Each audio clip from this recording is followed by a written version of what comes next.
Bismillahirrahmanirrahim. Assalamualaikum warahmatullahi wabarakatuh. Di sini saya akan mempresentasikan tentang algoritma greedy. Di bagian kedua ini, kita akan berfokus kepada persoalan dan juga pemecahan masalahnya dalam bentuk pseudocode atau algoritma. Nah, sebelum ke materi atau ke persoalan, kebaiknya kita perkenalkan dulu. Perkenalkan, nama saya Muhammad Nurul Kopi dengan NIM 341191101 sebagai Ketua Kelompok 4, dan saya ditemani oleh rekan saya yaitu Ayushi Dewi dari jurusan Farmasi di Universitas Islam Bandung. Selanjutnya ada Doni Hadimas dengan NIM 341191128, anggota Kelompok 4, dan ditemani oleh Farhania Fitriani dari jurusan Ilmu Pemerintahan di Universitas Pajajaran, dan yang terakhir ada Dapa Putra Permana dengan NIM 341191104, ditemani oleh rekannya yaitu Aryo Laksono dari jurusan Fisika di Universitas Nasional. Nah, persoalan pertama yaitu minimasi waktu. Persoalannya yaitu sebuah server dapat berupa prosesor, pompa, kasir di bank, tukang cukur, dan lain-lain. Mempunyai N pelanggan. Pelanggan di sini itu customer atau klien ya, yang harus dilayani. Waktu pelayanan untuk setiap pelanggan I adalah TI. Nah, bagaimana sih cara meminumkannya itu? Ada rumusnya, yaitu T sama dengan sigma N I sama dengan 1 waktu di dalam sistem. Nah, persoalan ini ekuivalen dengan meminimumkan waktu rata-rata pelanggan di dalam sistem. Nah, di sini ada algoritma atau pseudocode-nya ya. Di sini ada function penyaluran pelanggan, inputnya adalah C, yaitu himpunan pelanggan, dan keluarannya itu himpunan pelanggan. Nah, fungsi function ini yaitu mengembalikan urutan jadwal pelayanan pelanggan yang meminimumkan waktu di dalam sistem. Nah, deklarasinya yaitu S diisi oleh himpunan pelanggan dan I yaitu pelanggan. Nah, untuk algoritmanya di sini S diisi oleh himpunan kosong, lalu ada perulangan, di mana perulangan ini akan terus berjalan.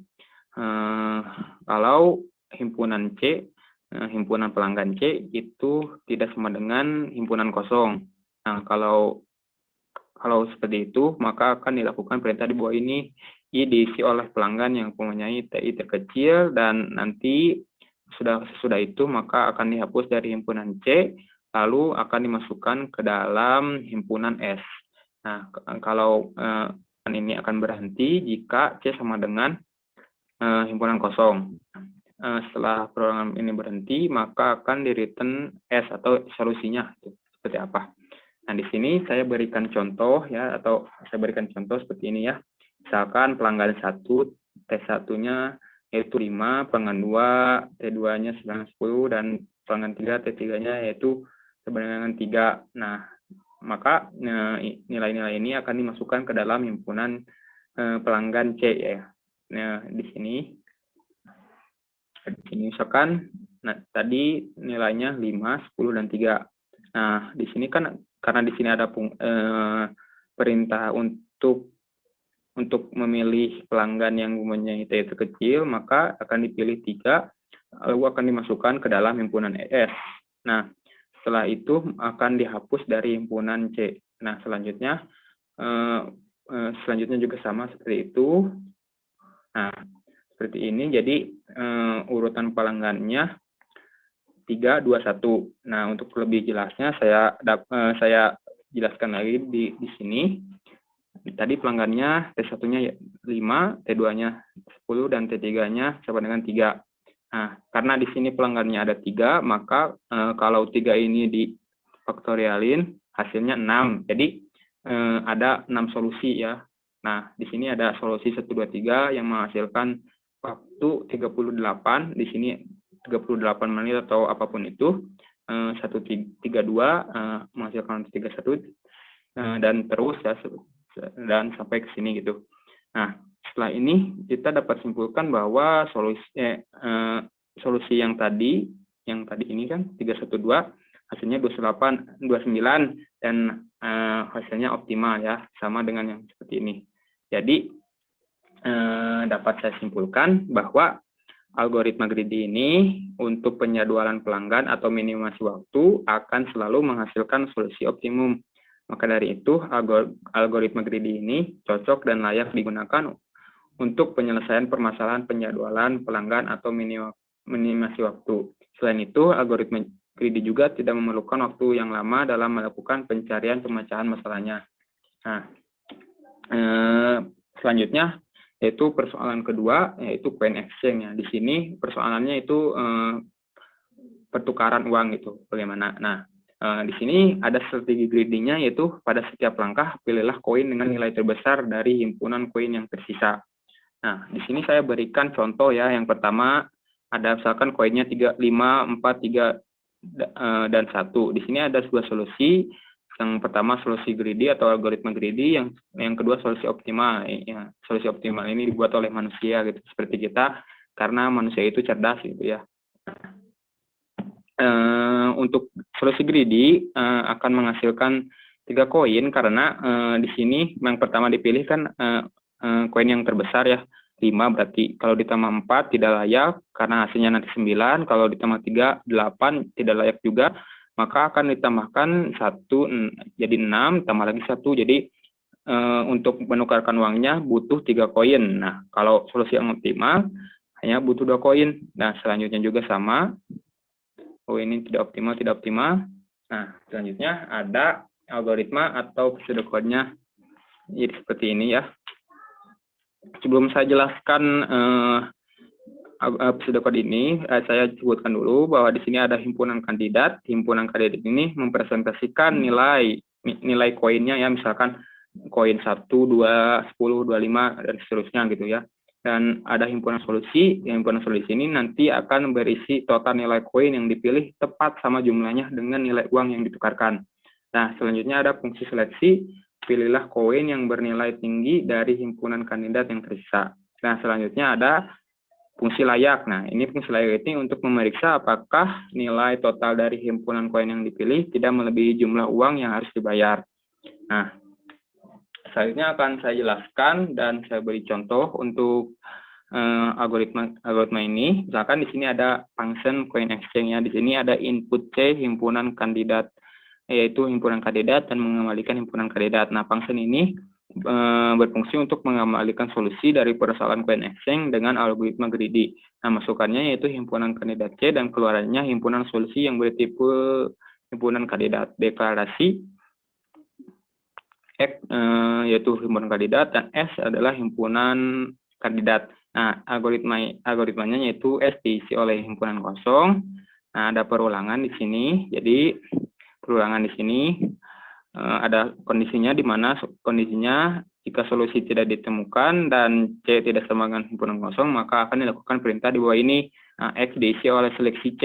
Nah, seleksi C ini fungsinya tadi untuk mencari koin yang terbesar gitu ya, nilainya yang terbesar. Lalu selanjutnya akan dihapus dari himpunan kandidat C yang tadi, dan diuji kelayakannya. Jika layak, maka akan dimasukkan ke dalam himpunan S.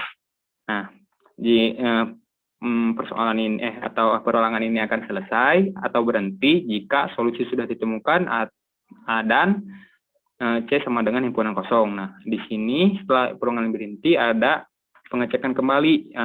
Jika solusi S benar atau sama dengan true, maka return S, dan jika salah maka munculkan pesan tidak ada solusi. Nah, saya misalkan di sini, misalkan ada koin yang ditukar 125 dan C yang berisi himpunan koinnya yaitu 25, 50, 100, 200, dan 500. Yang pertama, kita akan seleksi dulu di sini. Diambil koin yang terbesar yaitu 500 dan dihapus dari himpunan kandidat C. Nah, setelah itu diuji kelayakannya apakah layak. Nah, karena di sini 500 lebih besar dari 125, maka tidak layak. Nah, selanjutnya juga sama gitu. Proses ini akan diulangi terus-menerus karena sisanya ada 25, 50, 100, dan 200. Maka 200 dipilih dan 200 juga tidak layak.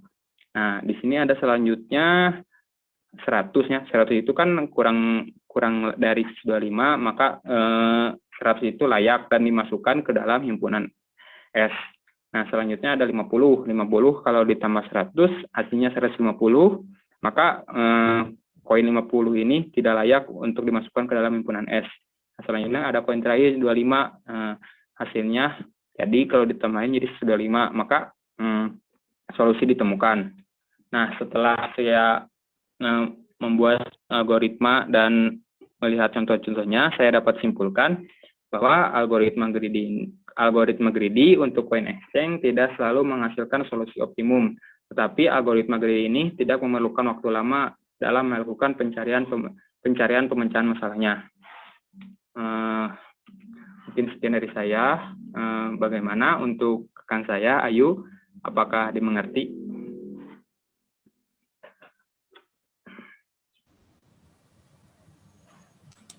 Jadi setelah saya mendengarkan presentasi yang disampaikan Kavi, saya mengerti dan saya dapat menyimpulkan dari persoalan 1, untuk penjadwalan pelanggan atau minimasi waktu dapat disimpulkan bahwa algoritma greedy ini cocok untuk digunakan di dalam persoalan tersebut. Karena algoritma ini selalu menghasilkan solusi optimum dan juga tidak memerlukan waktu yang lama dalam melakukan pencarian pemecahan masalah. Dan untuk persoalan kedua, yaitu coin exchange, saya dapat menyimpulkan bahwa algoritma ini tidak selalu menghasilkan solusi optimum, tetapi mempunyai kelebihan, yaitu tidak memerlukan waktu yang lama dalam pencarian pemecahan masalahnya. Oke, terima kasih atas penjelasannya, Yusi Dewi. Mungkin sekian dari saya, akan dilanjutkan oleh teman saya. Saya tutup. Assalamualaikum warahmatullahi wabarakatuh.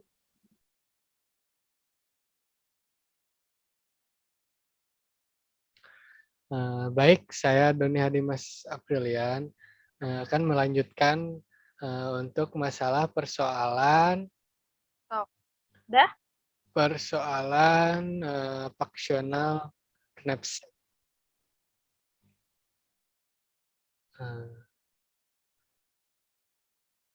Selanjutnya adalah contoh persoalan fraksional knapsack. Pada fungsi ini kita mempunyai inputan si C dengan bertipe himpunan objek nantinya, kemudian si K bilangan real akan menghasilkan himpunan solusi atau mengembalikan nilai himpunan solusi. Menghasilkan solusi persoalan fraksional knapsack dengan algoritma greedy yang menggunakan strategi pemilihan objek berdasarkan density PI dibagi WI. Solusi dinyatakan sebagai vektor X, di mana X1, X2, sampai si Xn. Dengan asumsi seluruh objek sudah terurut berdasarkan nilai PI dibagi WI yang menurun.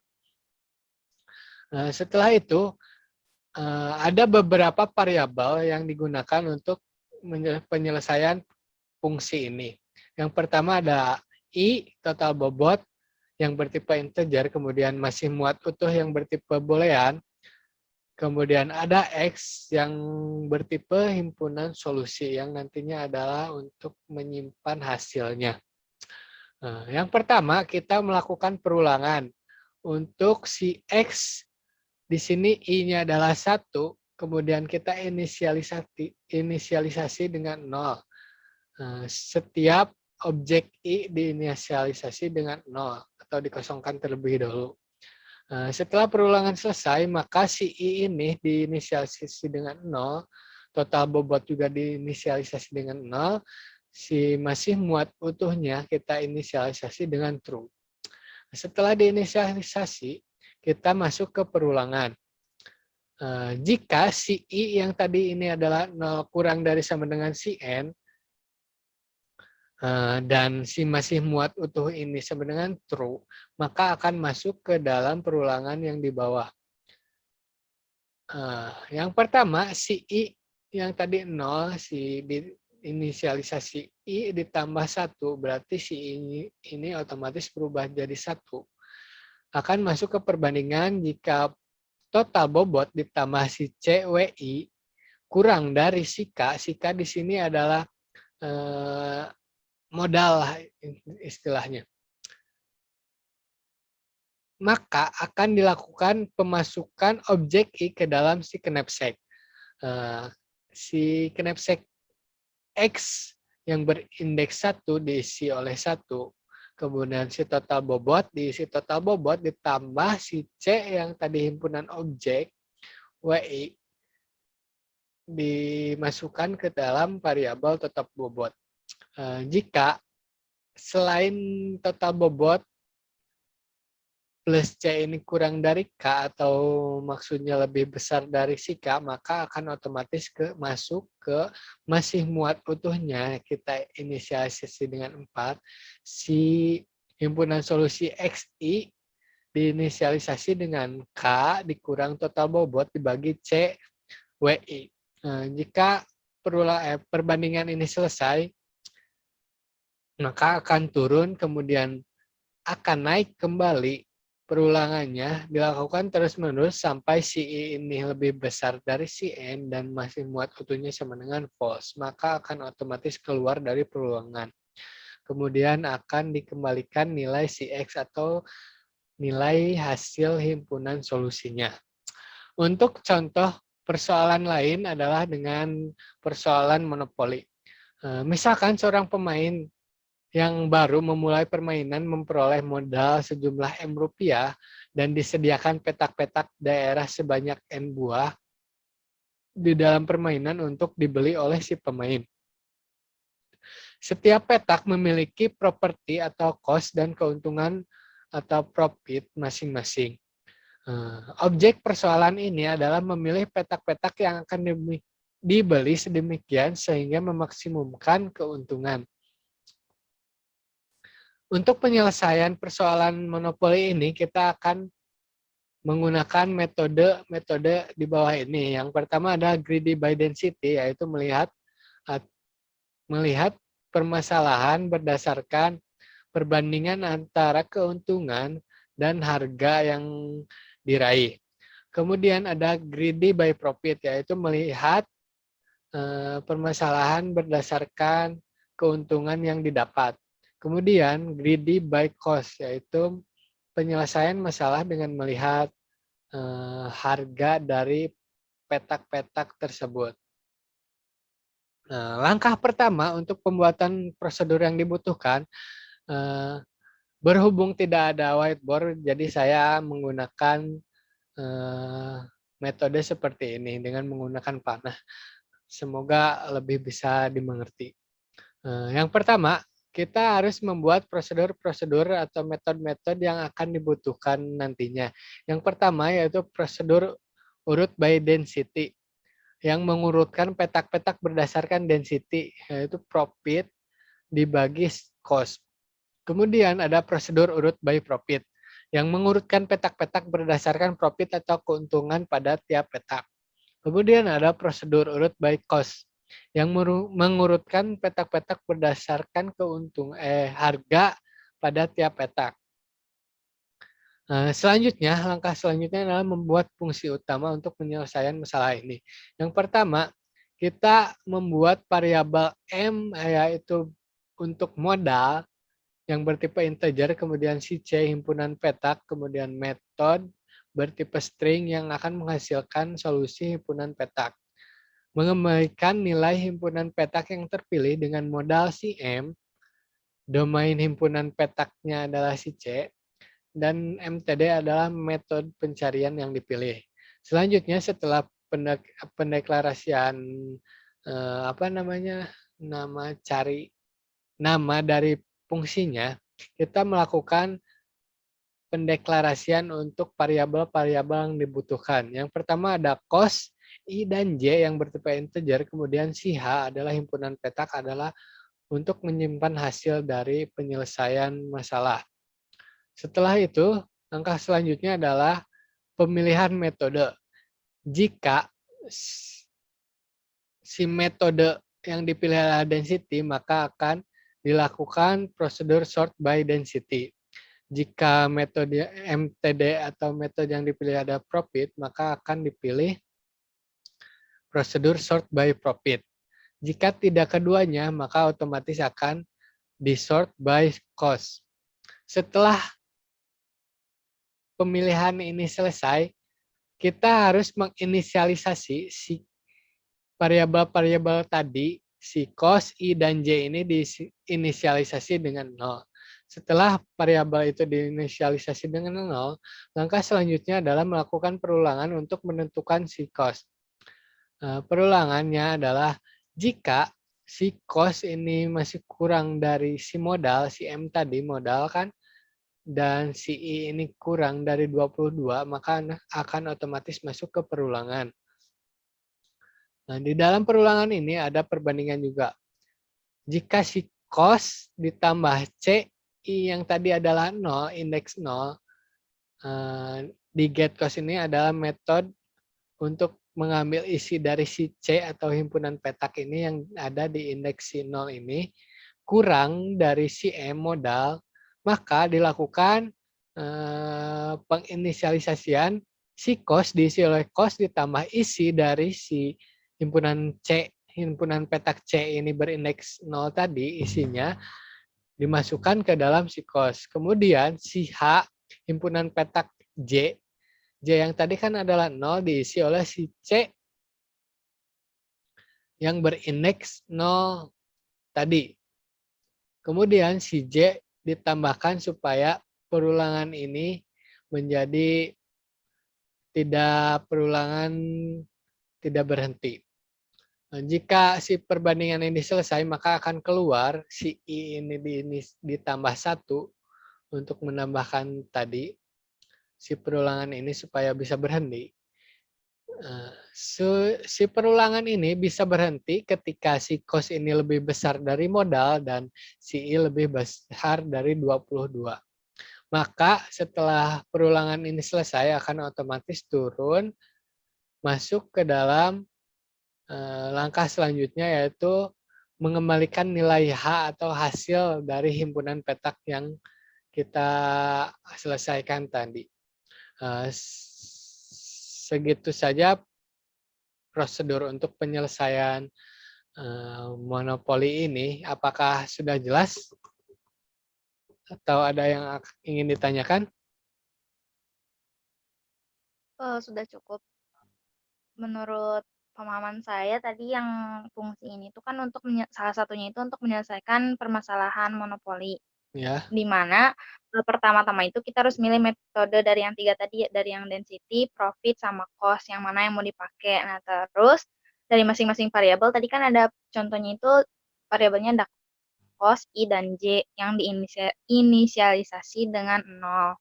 Nah, baru buat nanti dimasukin ke perulangan untuk menentukan nilai maksimum keuntungan atau dari cost-nya itu biar lebih besar dari nilai si M gitu kan. Nah, baru nanti akan berhenti ketika udah dimasukkan nilai yang lebih besarnya itu dimasukkan ke dalam H atau himpunan petak. Gitu. Iya, baik. Berarti sudah mengerti ya. Terima kasih. Ya, terima kasih. Baik, presentasinya sudah selesai. Terima kasih atas perhatiannya. Saya kembalikan kepada Kavi.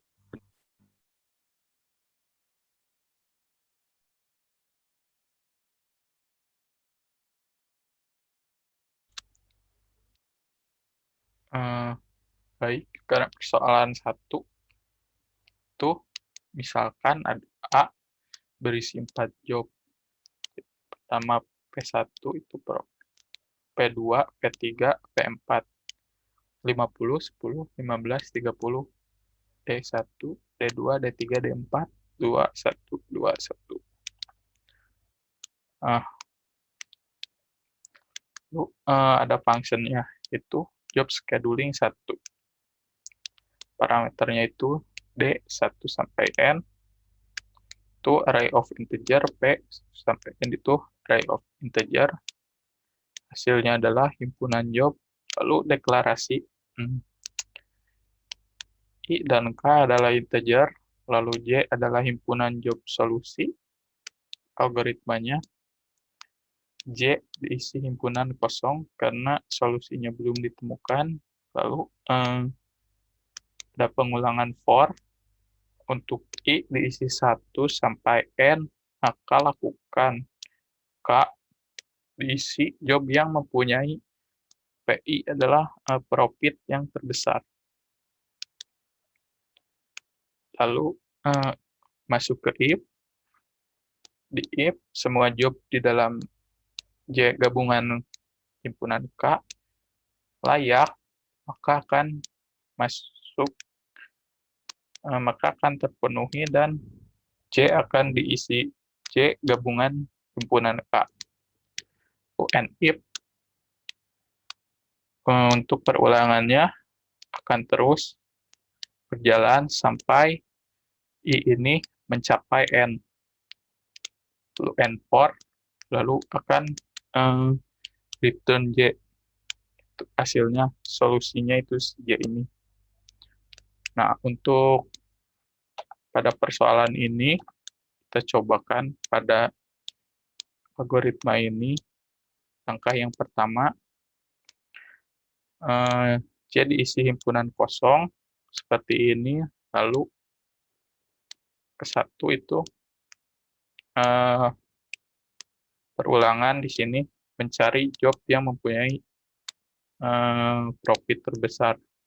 Ke langkah selanjutnya akan memasukkan satu himpunan yang profitnya terbesar dan layak seperti ini. Lalu mencari lagi seperti langkah kedua ini dan didapatkan 4 dengan profit 30, akan hasilnya 80. Untuk keterangannya layak. Untuk seterusnya sampai langkah 3, kita pada langkah 3 ini tidak layak karena deadline-nya sudah terpenuhi oleh himpunan yang sebelumnya.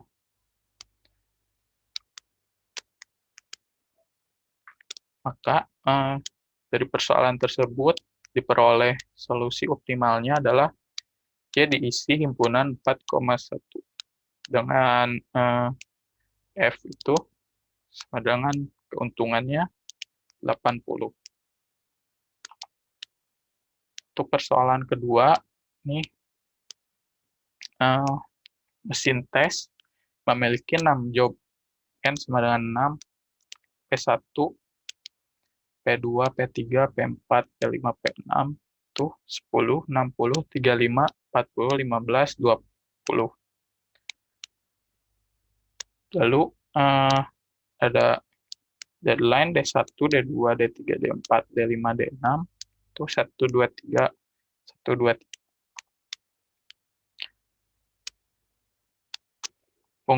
Function-nya sama, job scheduling 1, parameternya D1 sampai N, array of integer, P1 sampai N, array of integer, hasilkan himpunan job, deklarasinya I ke integer, J himpunan job solusi, untuk algoritmanya, jadi isi himpunan kosong, karena solusi belum ditemukan, lalu perulangan I sampai N, K diisi job yang mempunyai profit terbesar, lalu if semua job di dalam C gabungan himpunan K layak, maka akan dilakukan J diisi J gabungan himpunan K, and if perulangan sampai I mencapai N, return J. Untuk persoalan 2 ini sama seperti tadi, langkah pertamanya itu langkah 0, ya. J itu diisi himpunan kosong. Lalu langkah selanjutnya pilih job yang mempunyai profit terbesar. Di sini dapat dilihat untuk profit terbesarnya adalah 60. Kita akan masuk dan di keterangan keterangannya layak. Lalu langkah kedua, pilih profit yang paling besar lagi dan memiliki keterangan yang layak, yaitu 4. 4 itu adalah 40. Jadi 60 tambah 40, 100. Itu langkah ketiga, pilih lagi terbesar itu 35. Lalu diperiksa apakah layak. Kita lihat di sini, ternyata layak, maka akan dimasukkan ke himpunan J. Untuk langkah keempat, kita cobakan masukkan 1, tidak layak. Jadi, solusi optimal J adalah 2, 4, 3 dengan F itu keuntungan 135. Sekarang,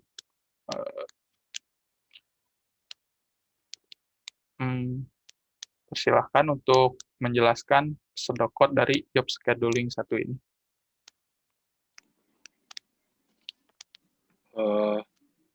Terdapat fungsi job scheduling 1 dengan parameter D atau deadline 1 sampai N, di mana tipe datanya array of integer. Lalu terdapat profit P atau profit, tipe datanya array of integer, lalu menghasilkan himpunan job. Lalu deklarasi I dan K merupakan integer, J adalah himpunan job atau solusi. Untuk algoritmanya, J merupakan himpunan kosong karena belum terdapat solusi. Lalu looping I diisi 1 sampai N, di mana N-nya terdapat di soal. Lalu lakukan K diisi dengan job yang mempunyai profit terbesar. If semua job dalam J dan K layak, lalu jika if bernilai true atau terpenuhi, maka J akan diisi oleh J dan himpunan K. Tetapi jika bernilai false atau tidak terpenuhi, akan keluar dari if dan melanjutkan looping for. And if, jika looping sudah sampai N, maka akan keluar dari looping, lalu akan mereturn J.